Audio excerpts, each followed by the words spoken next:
Hello everyone, welcome back to our YouTube channel. आज की class में हम डिस्कस करेंगे केमिकल प्रॉपर्टीज ऑफ एसिड्स। ठीक है जी। पिछली क्लासेस में हमने एसिड्स का बिहेवियर, बेसिस का बिहेवियर, सॉल्ट क्या होते हैं, इनकी जनरल इंट्रोडक्शन तो हमने देख ही ली थी। फिर हमारे इंडिकेटर्स क्या होते हैं, हमने ये भी डिस्कस कर लिया था। ठीक है। आज की क्लास हमारी डिवोटेड रहेगी ये to the chemical properties of acids. ठीक है। एसिड्स जो हैं वो हमारी केमिस्ट्री में, हमारी डेली लाइफ में बड़े ही ग्रेट इंपॉर्टेंस की हैं। हमारे एसिड्स कई आते हैं, आपको मैंने बताया था, strong acid, weak acid, concentrated acid, dilute acid, HCl भी एक एसिड है, आपका HNO3 भी एक एसिड है, ऐसे ही आपका H2SO4 भी एक एसिड है। ठीक है। यहां पर मैं आपको छोटा सा एक टिप दे रहा हूं कि एक इंपॉर्टेंट एमसीक्यू बन सकता है ये, कि कौन सा एसिड जो है या कौन सा केमिकल जो है वो किंग ऑफ केमिकल्स कहा जाता है। तो H2SO4 is the acid which is called king of chemicals. नाम से ही आप समझ सकते हैं कि इंडस्ट्री में इसका बहुत यूज होता होगा। बिल्कुल सही। ठीक है। तो ऐसे ही कुछ प्रॉपर्टीज ऑफ एसिड्स हम पढ़ने वाले हैं। जाहिर सी बात है, HCl हो गया, HNO3 हो गया, H2SO4 हो गया, ये सारे के सारे प्रॉपर्टीज शो करते होंगे हमारे एसिड्स की। ठीक है जी। तो चलिए फोकस करते हैं। हमारा जो टॉपिक है ये फिजिकल प्रॉपर्टीज नहीं है, केमिकल प्रॉपर्टीज है।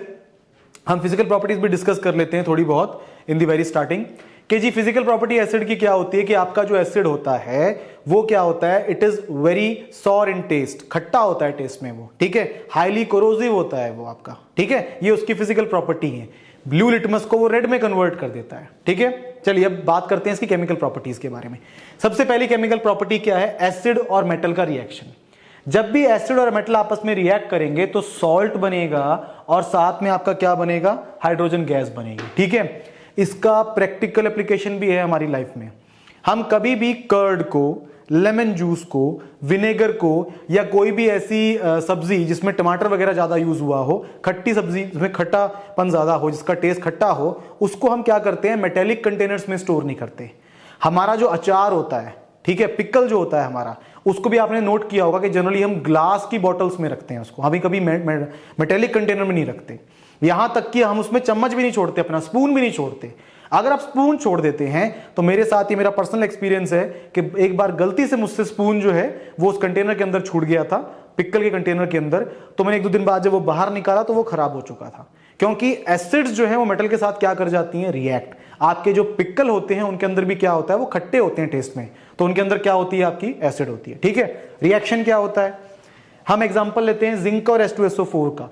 जब जिंक H2SO4 से रिएक्ट करेगा तो क्या बनेगा, ZnSO4 प्लस H2 गैस। ऐसे ही कॉपर का रिएक्शन HCl के साथ हो सकता है, तो कॉपर क्लोराइड बनेगा और आपका हाइड्रोजन गैस बनेगी। तो हमारे पास कोई भी कॉपर का अगर बर्तन है, उसमें अगर आप कुछ नींबू पानी वगैरह, लेमनेड वगैरह रख देते हो, तो आफ्टर सम टाइम जो है वो पानी जो, अगर आप उसको बाई चांस भी टेस्ट करते हो तो बड़ा ही बेकार टेस्ट आता है उसका। क्यों? क्योंकि वहां पे केमिकली वो रिएक्ट हो चुका है उसके अंदर वो पूरा, और आपका नया सब्सटेंस फॉर्म हो गया है, और कई बार वो पॉइजनस भी होता है। तो इसलिए ध्यान रखना है कि कभी भी किसी एसिडिक चीज को किसी मेटेलिक कंटेनर में नहीं रखना, क्योंकि ये उसकी क्या है, केमिकल प्रॉपर्टी है। वो आपस में रिएक्ट कर जाएंगे, सॉल्ट बनेगा, वो पॉइजनस भी हो सकता है, और साथ में क्या निकलेगी, आपकी हाइड्रोजन गैस। चलिए जी, let's move on to the very next property, acid plus metal carbonate और even metal hydrogen carbonate. Metal carbonate क्या होता है, Na2CO3।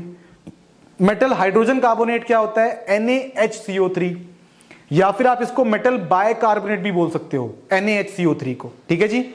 इनका जो रिएक्शन है वो सेम है। जब भी एसिड से रिएक्ट करेंगे तो आपको सॉल्ट मिलेगा, CO2 मिलेगा और वाटर मिलेगा। ठीक है। यहां पर जो CO2 गैस है वो एक इंपॉर्टेंट गैस है। ठीक है। कहीं भी किसी रिएक्शन में अगर कहीं गैस इवॉल्व होती है तो आपको पता है कि ये characteristic of a chemical reaction है, और कहीं पर भी कोई गैस इवॉल्व होती है तो आपको उसका टेस्ट भी पता होना चाहिए कि कैसे चेक किया जाए कि आपकी वो कौन सी गैस है। पिछली स्लाइड में हमारी हाइड्रोजन गैस इवॉल्व हुई थी। हाइड्रोजन गैस का टेस्ट क्या होता है, पॉप साउंड टेस्ट। आप एक बर्निंग मैचस्टिक को टेस्ट ट्यूब के पास लेके आएंगे जहां से हाइड्रोजन गैस निकल रही है, तो क्या होगा, you will hear a pop sound, आपका जो है छोटा सा एक्सप्लोजन होगा। ऐसे ही CO2 का भी टेस्ट होता है, लाइम वाटर टेस्ट, वो हम आगे देखेंगे। ठीक है। फिलहाल इसका एक रिएक्शन देख लेते हैं, एक एग्जांपल देख लेते हैं। HCl और Na2CO3 जब रिएक्ट करेंगे तो क्या बनेगा, आपके पास NaCl बनेगा, और आपके पास क्या बनेगा, आपका CO2 और water. In the same way NaHCO3 के साथ भी ये सेम रिएक्शन होगा। अब इसका प्रैक्टिकल एप्लीकेशन क्या है, कभी भी हमें अगर एसिडिटी होती है, अगर हम कुछ ज्यादा स्पाइसी खा लेते हैं तो क्या होता है, हमें इनडाइजेशन कॉज होनी शुरू हो जाती है। ठीक है। हमें चेस्ट में एक बर्निंग सी सेंसेशन महसूस होती है, दिस इज कॉल्ड एसिडिटी। तो उसका घरेलू नुस्खा क्या है कि आप अपनी किचन में जाके जो हमारा बेकिंग सोडा या बेकिंग पाउडर होता है उसको खा लीजिए। बेकिंग सोडा या बेकिंग पाउडर जो है वो आपका NaHCO3 होता है। तो हमारे वो स्टमक में जब जाएगा तो एक्सेस ऑफ एसिड से रिएक्ट करके वो क्या कर देगा, सॉल्ट बनाएगा, वाटर बनाएगा और CO2 बनाएगा। तो आपको क्या मिलेगा, रिलीफ मिलेगा। ये है इसका प्रैक्टिकल एप्लीकेशन हमारी लाइफ में। ठीक है जी। अच्छा, CO2 का हमारा क्या है, लाइम वाटर टेस्ट है, क्योंकि CO2 गैस इवॉल्व हुई है तो इसका लाइम वाटर टेस्ट है। क्या टेस्ट है जरा देख लेते हैं। अगर आप लाइम वाटर के थ्रू CO2 गैस को पास करते हो तो हम इसको फेमसली बोलते हैं lime water turns milky. Milky वो क्यों हो जाता है, हमारे पास क्या है, H2O जो है आपका ये लिक्विड फॉर्म में होगा और ये CO3 क्या होगा आपका, सॉलिड फॉर्म में होगा। तो ये हमारी अगर लेट सपोज करो टेस्ट ट्यूब है, इसमें वाटर है तो नीचे इसकी क्या हो जाएगी, CaCO3 की डिपोजिशन हो जाएगी। इसे कहा जाता है लाइम वाटर टर्न्स मिल्की। पहले आपका जो कैल्शियम हाइड्रोक्साइड है जिसको हम लाइम वाटर बोलते हैं वो आपका कलरलेस एक्वस सोल्यूशन होता है। ठीक है, बट जब उसके अंदर CO3 उसमें फॉर्म होता है, जब CO2 से वो रिएक्ट करेगा तो आपका नीचे क्या होता है, व्हाइट कलर का PPT हो जाता है। ठीक है, इसके साथ में एडजॉइनिंग एक और इंपॉर्टेंट ऑब्जर्वेशन है, what happens when excess of CO2 is pass through it. तो इसके लिए हम बड़ी फेमस स्टेटमेंट यूज करते हैं कि मिल्कीनेस डिसअपीयर्स। कैसे, क्या केमिकल रिएक्शन है, ये था CO3 और H2O जो पीछे बना था आपका। ठीक है, पिछले रिएक्शन में जहां पे आपने थोड़ी सी CO2 पास की थी, किसमें से, लाइम वाटर। मतलब ये आपकी फर्स्ट स्टेप है और ये आपकी सेकंड स्टेप है। इस सेकंड स्टेप को हम तब लिखते हैं जब वो बोलता है एक्सेस ऑफ CO2। तो MCQ बन सकता है इस पे। जब एक्सेस ऑफ CO2 पास करेंगे हम तो क्या होगा, हमारा जो ये कैल्शियम कार्बोनेट है कन्वर्ट हो जाएगा कैल्शियम हाइड्रोजन कार्बोनेट, और ये जो है हमारा टेस्ट ट्यूब के अंदर एक क्लियर सॉल्यूशन होता है, ट्रांसपेरेंट। तो जो मिल्कीनेस थी वो क्या हो जाएगी, डिसअपीयर। ठीक है जी, आसान है। चलिए let's move on to the very next chemical property, और वो है एसिड्स और बेसिस का आपस में रिएक्शन। ये चैप्टर एसिड्स और बेसिस पे ही फोकस्ड है पूरे का पूरा, लास्ट में थोड़ा पार्ट सॉल्ट का भी आता है। तो इस रिएक्शन को बड़ा फेमसली कहा जाता है न्यूट्रलाइजेशन रिएक्शन। ठीक है जी, इसमें क्या होता है, जो एसिड की प्रॉपर्टीज हैं उनको आपका बेस न्यूट्रलाइज कर देता है और जो बेस का एक्शन है उसको एसिड खत्म कर देता है। ठीक है, होता क्या है इसमें केमिकली, जब भी एक बेस और एक एसिड आपस में रिएक्ट करेंगे तो आपको मिलेगा सॉल्ट और वाटर। आगे जाके आप इस सॉल्ट के भी टाइप्स पढ़ेंगे। क्यों, क्योंकि एसिड के अंदर भी स्ट्रॉन्ग और वीक होता है, बेस के अंदर भी स्ट्रॉन्ग और वीक होता है। तो उनके कॉम्बिनेशन के बेसिस पे आपको बताया जाएगा कि सॉल्ट न्यूट्रल भी होता है, एसिडिक भी होता है और बेसिक भी होता है। ठीक है, फिलहाल अच्छा हमारे पास नेक्स्ट क्या है, एसिड और मेटल ऑक्साइड। मैंने बेसिस के साथ ही केमिकल प्रॉपर्टी कवर की है, हालांकि इसको अलग से नंबर भी दिया है।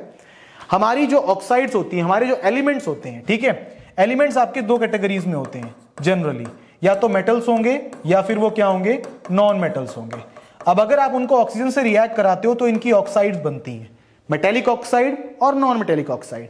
जो मेटेलिक ऑक्साइड होती है वो बेसिक नेचर की होती है, याद रखिएगा इस चीज को, और जो मेरी नॉन मेटेलिक ऑक्साइड होती है वो एसिडिक नेचर की होती है, इसको भी याद रखिएगा।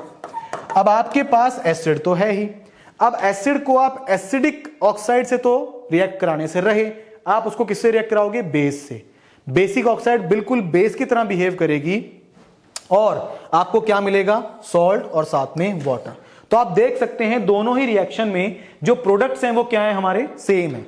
चाहे आप किसी एसिड को बेस से रिएक्ट कराओ या किसी एसिड को एक बेसिक ऑक्साइड से रिएक्ट कराओ, आपको प्रोडक्ट्स क्या मिलेंगे, आपके सेम मिलेंगे। ठीक है जी, तो ये थी हमारी कुछ important chemical properties. Chemical properties बहुत सारी होती हैं एसिड्स की, ये हमारी कुछ बहुत मोस्ट इंपॉर्टेंट केमिकल प्रॉपर्टीज थी। ठीक है, अब इसके बाद हम देखेंगे कि जो हमारे सारे एसिड्स हैं इनमें कॉमन क्या है, what do all acids have in common.